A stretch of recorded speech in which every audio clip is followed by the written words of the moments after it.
رب اشرح لي صدري ويسر لي أمري واحلل عقدة من لساني يفقهوا قولي. Assalamu alaikum wa rahmatullahi wa barakatuhu. Thank you very much for joining us again as part of our Ramadan special. This is the third of a 30-part series where we'll be going over the commandments and the do and don'ts instructions in the Qur'an. And today we'll be going over para or juz number 3. In this we'll be going over Surah Al-Baqarah, which is the second surah, 87th in Revelation, and it's Madani. And we'll be going from verse number 253 to the end, inshallah, in 286. We'll be also going over Surah Al-Imran, which is the family of Imran, which is the third surah in Revelation. It's 89, and it's a Madani surah. We'll be going over the first 91 verses, inshallah. Surah Al-Baqarah, the first theme that we'll start with is what is expected from a Muslim. And this Allah subhanahu wa ta'ala gives us the answers. He tells us the peoples of the past have despised the book of Allah subhanahu wa ta'ala. You should not do that. And they shed blood amongst themselves.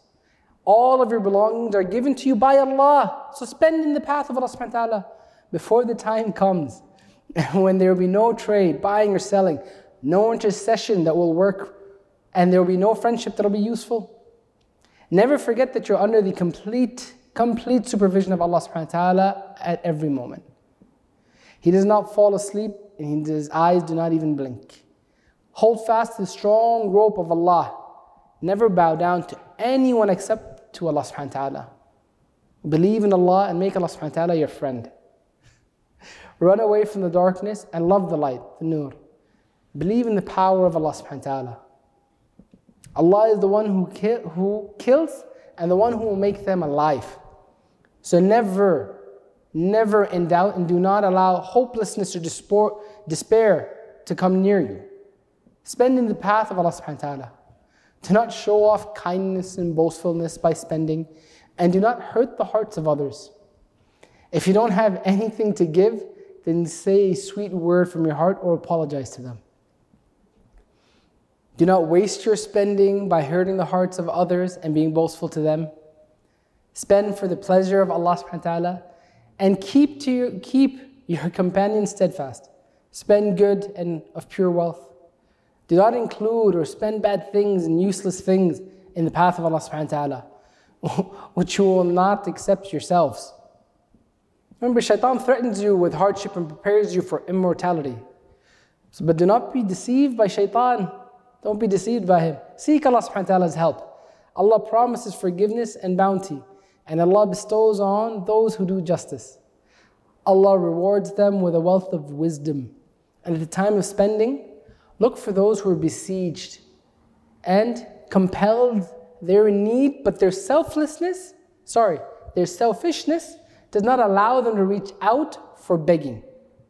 Allah subhanahu wa ta'ala loves such selfish people who are not running around and asking for money or begging. Increase your spirit for charity. Spend day and night. Spend secretly, spend openly. All for the sake of Allah subhanahu wa ta'ala. Alhamdulillah. That brings us to the next theme in Surah Al-Baqarah, which is riba, or interest haram? Is it forbidden? How do you treat the debtor or the borrower? Allah subhanahu wa ta'ala tells us very clearly that interest, riba, usury, is haram. So clean your wealth from the usury, from interest. Beware of the wrath of Allah subhanahu wa ta'ala. And give up riba and usury that is left over. Beware of injustice, and remember, after giving a loan, it's unjust to ask for more than what was given. Similarly, after taking a loan, to return less than what you received is also unjust. If the debtor is poor, then give him a respite, more time until prosperity. For it's better for you to forgive the loan. And if it is a loan transaction, then arrange for him to write it down. Prepare a written document and arrange the testimony or witness for them who cannot write it themselves. Then it should be written by his guardian. Kafala. The guardian must be fearful of Allah subhanahu wa ta'ala and do not change the amounts and the conditions. Do not be lazy or delay in the writing down of the contract of borrowing, regardless of the amount. And those who write and bear witness should fear Allah subhanahu wa ta'ala, and they do not do anything that will harm any party.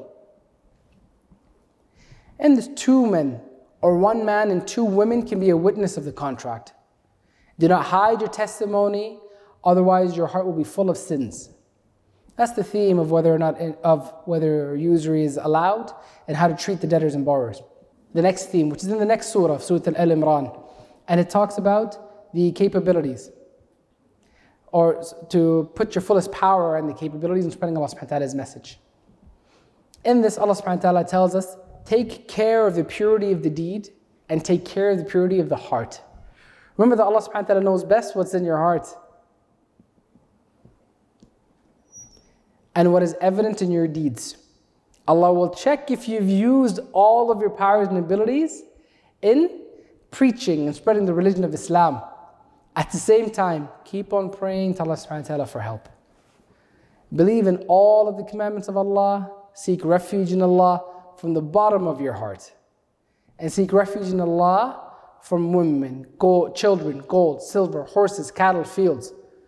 All of these things are baggage of this world, and they're only for a few days. Do not imprison yourself with these things. SubhanAllah. And always, always be seeking for paradise. Be patient, so that the patient is your way of life. Truthfulness should be your desire. Obedience should be your identity. SubhanAllah. May Allah subhanahu wa ta'ala make us from all those. Ameen.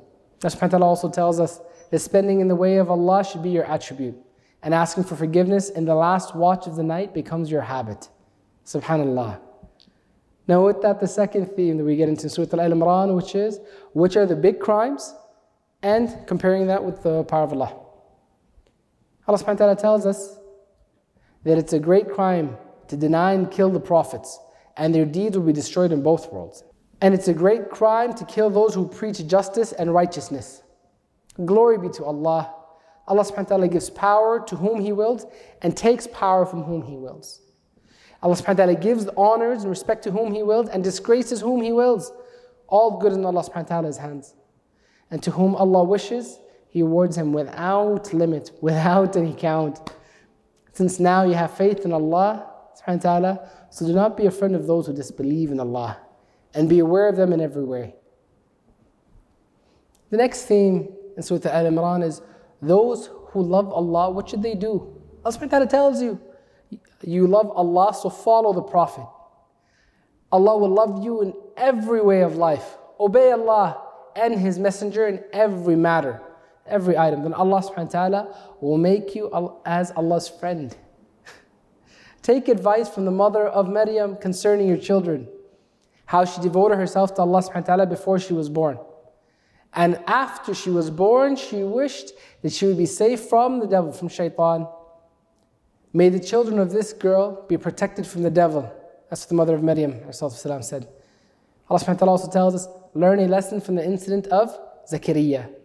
If a new desire arises in your heart, then reach out to Allah for supplication.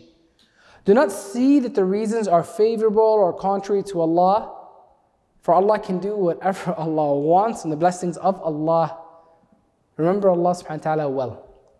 When Allah's religion is in need of your help, do not delay and say,